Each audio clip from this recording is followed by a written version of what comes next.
Hello you, it's me. And I was watching some more Nightmare Neil Speaks, and he brings up I Am Jazz, or Jazz, quite a bit. And there's a video that I watched. It was a clip of a video. I want to state that very clearly. I've never watched a whole episode. I've only seen clips. So they could be out of context, they could be anything. But what I saw in this clip was Jazz being put into hypnosis and talking about a past life where she was a gay boy in a village and her family didn't accept her and she was all alone. Now, I don't know how much validity I can put into past lives. I don't know how much I believe that, but I do believe in Jazz's subconscious that this might be a reference to her family who didn't want her to be a gay man, and so they convinced her that she was trans. Now again, this is all my own opinion, this is all speculation, but it brings me to a point that I think is important to know, is that people's brains do not fully develop until the age of 25. And most people who feel that dysmorphia grow out of it, but between the ages of 25 and 30, if not sooner.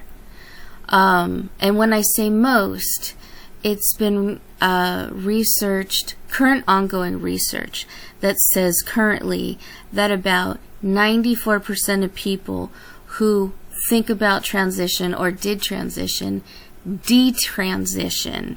94%. That's a lot. And it's interesting because I made a video just a little bit ago where that statistic came up. And when I researched it again, it didn't come up at all.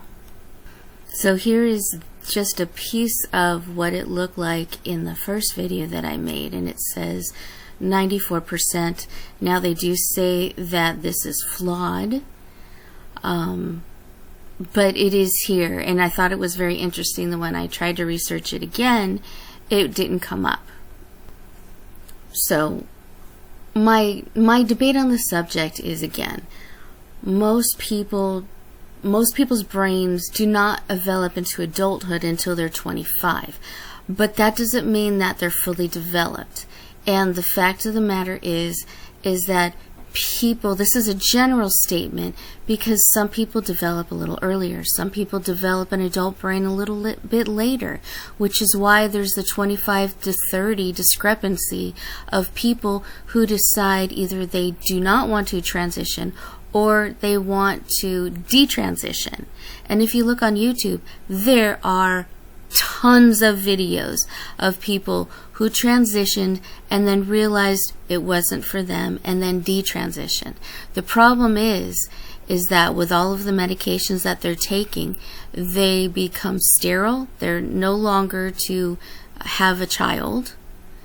Their voice is often permanently changed, and their stature, their body, is often permanently changed in ways that won't snap back even after stopping the medication. These are things that can be very frustrating for people who want to detransition, when the thought is, oh, it's really easy to go back if you change your mind. No, it's not easy to go back, which is why this is something that is so important to take into consideration. This is why a child of 2 or 4 years old who says, I'm transgender, first of all, how do they even know that word? Secondly, how do they know?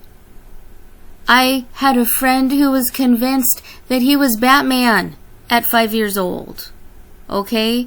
And I'll tell you, if I were 10 or 11 right now in this society, I would be transitioning to male because I was a very big tomboy. And I did not want to get boobs, and I did not want a period. Those things made me cry hysterically. But, you know, after hitting my mid-teens, I realized I liked being a girl, and it wasn't so bad. Well, the periods were still bad, but but you kind of take the good with the bad, and you just go with it. But when you're taking those kind of decisions away from a child before they've even hit puberty, that's a huge mistake, because sometimes it takes time to know yourself. A 4-year-old doesn't know themselves. A 14-year-old doesn't know themselves. Heck, a 24-year-old barely knows themselves. And that's the point. That's why people get so upset when these young children are transitioning with the aid of their parents and doctors. It just seems wrong. I can understand maybe living as the other gender for a while, until you're at least 18, until you can at least start making your own decisions. I feel like that is even young. I feel like people should wait till they're 25 to 30 to transition, because then they know who they actually are and be happy and comfortable with the decision that they made. People who make these decisions at an early age, even 20, often regret what they did. I can't tell you how many videos on YouTube there are of people who regret transitioning, not being able to get their voice back, not being able to get their bodies back, not being able to have kids.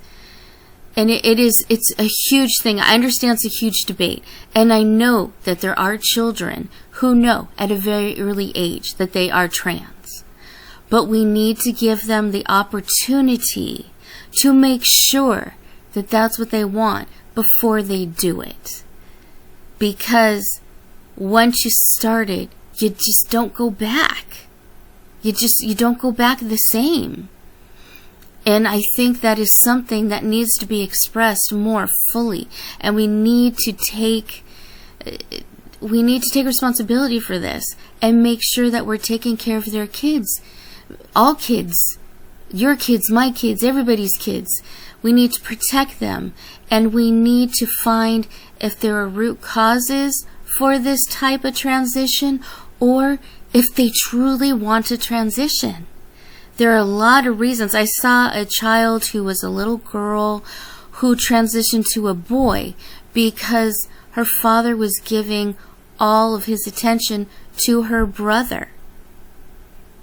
I don't think it has anything to do with her wanting to transition. I think she just wanted the attention of her father. It seemed very obvious to me. Now, could be wrong. Could absolutely be wrong. But this child was 7, 8 years old. And social transition, I guess, I still have a tough time with it, but I guess I could understand it if the child is very strong about it. But physical transformations, no. You don't do that, because it can harm a child. And if 94% of people who want to transition decide not to or regret doing it, 94%, we need to look at that. Even if that's a skewed result, we need to continue research, and we need to look at that. Why is it that people that transition or don't transition but want to transition are the highest common denominator for taking their lives, taking their own lives? Because there might be something else wrong. It may not just be the physical. It may not be just the dysmorphia. There may be something else there.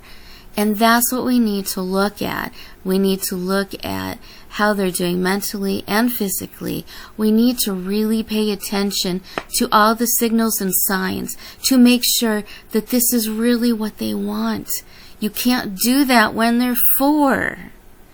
So, I don't know, this is so distressing for me because, again, I know there's a lot of people out there who transition and who are very happy, and it is who they are.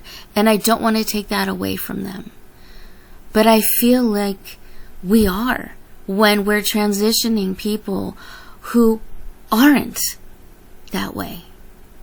We need to really look at that and take responsibility for that and help people, not just give them a quick fix. Otherwise, I would probably be a detransition story myself. Nothing should be a quick fix when it comes to mental and physical health. That's all I gotta say.